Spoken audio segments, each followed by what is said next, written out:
Good evening, everyone. First, I want to express our condolences on behalf of Jill and I to Her Majesty Queen Elizabeth II, the entire royal family, and the people of the United Kingdom. Today would have been Prince Philip's 100th birthday. And I know there are a lot of people feeling his absence today. In addition, I'd like to point out that the greet from the British government has been exemplary. We've had a good first full day here in the UK. Prime Minister Johnson and I had a very productive meeting. We discharged and discussed a broad range of issues on which the United Kingdom and the United States are working in very close cooperation. We affirmed the special relationship, as is not said lightly, the special relationship between our people.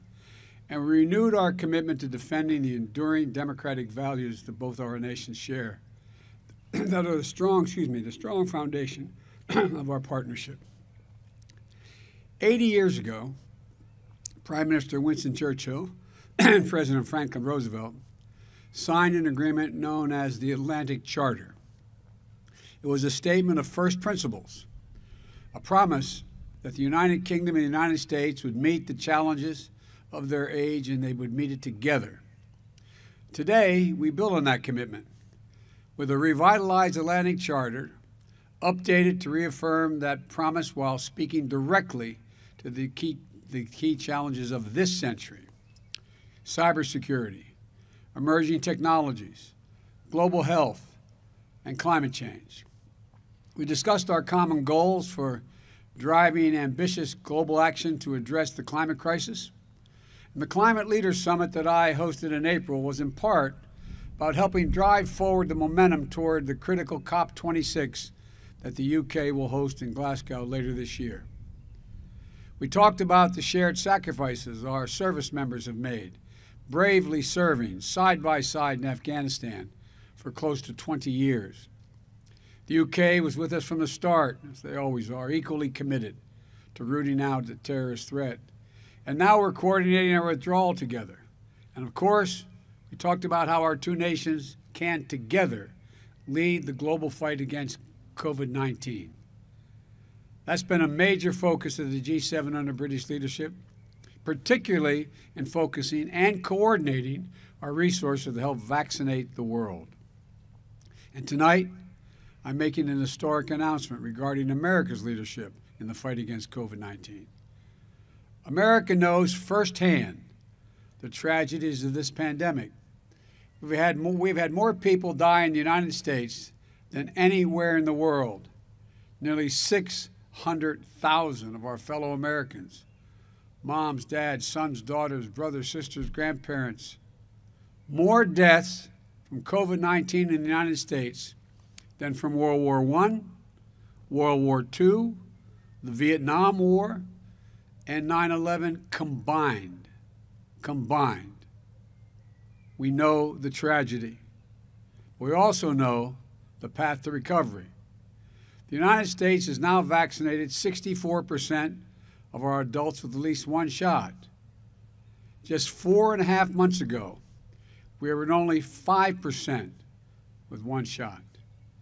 It took a Herculean effort on the part of our government to manage one of the biggest and I would say most complicated logistical challenges in our history. It took the ingenuity of scientists, building on decades of research to develop a vaccine. It took the full capacity of American companies manufacturing and delivering the vaccines around the clock. And as a result, we have the lowest number of daily deaths since the first day of this pandemic. Our economy is rebounding. Our vaccination program has already saved tens of thousands of lives, with that count growing each day, and has allowed millions of Americans get back to living their lives. And from the beginning of my presidency, we've been clear-eyed that we need to attack this virus globally as well. This is about our responsibility, our humanitarian obligation to save as many lives as we can, and our responsibility to our values. We value the inherent dignity of all people. In times of trouble, Americans reach out to offer help and offer a helping hand. That's who we are. And when we see people hurting and suffering anywhere around the world, we seek to help as best we can. That's why under both Republican and Democratic presidents, the United States has made transformative commitments to bolster global health. Commitments under President Bush, like PEPFAR, which changed the global fight against HIV/AIDS. And in this moment, our values call on us to do everything that we can to vaccinate the world against COVID-19. It's also in America's self-interest. As long as the virus rages elsewhere, there is a risk of new mutations that could threaten our people. We know that raging COVID-19 in other countries holds back global growth, raises instability, and weakens governments. And as we've seen in the United States, with evidence clear day by day, the key to reopening and growing economies is to vaccinate your people. Our vaccination program has helped the American economy begin to recover from the worst economic crisis in a century. Over 2 million new jobs created just in the last 4 months since I've become president. An historic decline in long-term unemployment, businesses reopening, and a projected economic growth of 6.9%, the fastest in nearly 4 decades in America. Just as the American economy is recovering, it is in all of our interest to have the global economy begin to recover as well. And that won't happen unless we can get this pandemic under control worldwide. That's why, as I said in my address to the joint session of Congress in April, America will be the arsenal of vaccines in our fight against COVID-19, just as America was the arsenal of democracy during World War II. Over the past 4 months, we've taken a number of steps toward this historic effort. We have contributed more than any nation to COVAX, a collective global effort that is delivering COVID-19 vaccines across the world. We've supported manufacturing efforts abroad through our partnerships with Japan, India, and Australia, known as the Quad. We've shared doses with our neighbors, Canada and Mexico. And in addition, 3 weeks ago, with America's vaccines supplied secured, and with confidence we have enough vaccines to cover every American who wants one, we announced that we would donate 80 million doses of our own vaccine in-house now to supply the world by the end of June. Many of these doses are shipping to countries around the world as we speak. And today, we're taking a major step that will supercharge the global fight against this pandemic. In my direction, the United States will purchase an additional 500 million doses from Pfizer vaccine, that will donate nearly 100 low and lower middle income countries. They will be the beneficiaries. Let me say that again. The United States will purchase 500 million doses of Pfizer's COVID-19 vaccine to donate to nearly 100 nations that are in dire need in the fight against this pandemic. That's a historic step, the largest single purchase and donation of COVID-19 vaccines by any single country ever. Importantly, this is the mRNA vaccine, which has proven to be extremely effective against COVID-19 and every known variant of that virus thus far. These 500 million vaccines will start to be shipped in August, as quickly as they roll off the manufacturing line. 200 million of these doses will be delivered this year, 2021, and 300 million more will be delivered in the first half of 2022. Let me be clear. Just as with the 80 million doses we previously announced, the United States is providing these 500,000 doses with no strings attached. Let me say it again, with no strings attached. Our vaccine donations don't include pressure for favors or potential concessions. We're doing this to save lives, to end this pandemic. That's it, period. I also want to thank Albert Bourla, Pfizer's CEO and chairman, for joining me today. We've gotten to know each other over the last few months. He and I and his entire team have really, he's really stepped up at this critical stage in our fight against the pandemic. And the plan is for 500 million doses that we'll be sending around the world to be produced in the United States, including at Pfizer's manufacturing plant in Kalamazoo, Michigan. 80 years ago, not too far from that plant in Kalamazoo, in the Detroit area, American workers built tanks and planes and vehicles that helped defeat the global threat of fascism in World War II. They built what became known as the arsenal of democracy. Now, a new generation of American men and women, working with today's latest technology, is going to build a new arsenal to defeat the current enemy of world peace, health, and stability, COVID-19. Albert was gracious enough to welcome me to Kalamazoo plant back in February. It's incredible, the ingenuity, the care, the safety that goes into every single dose as I toured the entire plant. Most of all, when you're there, you feel the pride of every worker there feels, how the pride they feel in what they're doing. I've been to a lot of plants. I've worked, I'm a big union guy. I've been doing it my whole career. But you could see the looks on their faces. They were proud. I mean it sincerely, they were proud of what they were doing. They knew what they were doing. American workers will now produce vaccines to save lives of people in Africa, Asia, Latin America, and the Caribbean. People they will never meet and have never met.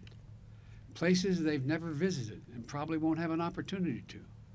But lives saved all the same, thanks to American leadership, American workers, hard work, and values. Let me close with this. This is a monumental commitment by the American people. As I said, we're a nation full of people who step up at times of need to help our fellow human beings, both at home and abroad. We're not perfect, but we step up. Well, we're not alone in this endeavor. That's the point I want to make. We're going to help lead the world out of this pandemic, working alongside our global partners. Under the UK chairmanship of the G7, democracies of the world are posed to deliver as well. This U.S. contribution is the foundation for additional coordinated efforts to help vaccinate the world. The British government, the Prime Minister, has led a strong campaign to get people vaccinated across the UK. And I'm grateful they're making their own generous donation. Tomorrow, the G7 nations will be announcing the full scope of our commitment, our meaning the G7. And I want to thank all of my G7 partners for stepping up to recognize our responsibility to meet the moment. I'm looking forward to working with my counterparts on these efforts in the coming days and much more. One final point I want to make clear. This is not the end of our efforts to fight COVID-19 or vaccinate the world. We have to turn manufactured doses into shots in arms to protect people and communities. That's why the United States is already providing hundreds of millions in funding to support last-minute vaccination efforts, including new funding from Congress as part of the American Rescue Plan, and working with programs in Latin America, Asia, and Africa. We're going to keep manufacturing doses, donating doses, getting jabs, as they say here in the UK, in arms, until the world has beaten this virus. I want to thank you all. Now I'd like to turn it over to my friend, the CEO and chairman of Pfizer, Albert Bourla. Albert, it's all yours. And again, personally, thank you for stepping up. Thank you, Mr. President. Thank you very much. Thank you, Mr. President, and it is, of course, a great honor to be with you today for this historic announcement. As the G7 countries come together for this critical summit, the eyes of the world are on the leaders of these powerful nations to help solve the ongoing COVID-19 crisis. While great progress has been made in many developed nations, the world is now asking the G7 leaders to shoulder the responsibility to help vaccinate people in all countries. Mr. President, I know from our conversations that we agree that every man, woman, and child on the planet, regardless of financial condition, race, religion, or geography, deserve access to life-saving COVID-19 vaccines. And once again, the United States has answered the call. And we are grateful to you and your administration for your leadership in this front. Today, we are providing 500 million doses of the Pfizer-BioNTech vaccine to the world's poorest nations. This will significantly enhance our ability to meet our goal of providing 2 billion doses of the vaccine to low and middle-income countries over the next 18 months. Thanks to the ingenuity of so many scientists and the dedication of so many manufacturing workers, today we can see clearly the light at the end of the tunnel. But we still have work to do. And I can assure you, Mr. President, that we will be relentless in pursuing more solutions to end the pandemic. Just this week, we began dosing participants aged 5 to 11 years old in a global phase 2-3 study. And as we speak, we continue our studies in pregnant women. We are also closely monitoring and addressing the emerging variants. We are testing our vaccine's response to newly arising variants, and we are coordinating with public health authorities around the world on surveillance efforts. So far, data show that none of the existing variant strains has escaped the protection provided by our vaccine. I repeat, none, not one. Still, we have built a process to develop within 100 days a new vaccine if needed, God forbid. Our scientists are also pursuing an oral treatment against COVID-19. Initial indications are promising, and if things go well, we could apply for approval before the end of this year. But I wanted to finish by coming back to the importance of your announcement today, Mr. President. In a pandemic, everyone is only as protected as their neighbors. Their neighbors down the street, as well as their global neighbors around the world. Today's announcement with the US government gets us closer to our goal and significantly enhances our ability to save even more lives across the globe. Mr. President, I want to thank you for your leadership, vision, and partnership. We look forward to continue to work with your administration to ensure that science wins the battle against COVID-19. Thank you. Thank you. Thank you. Thank you all.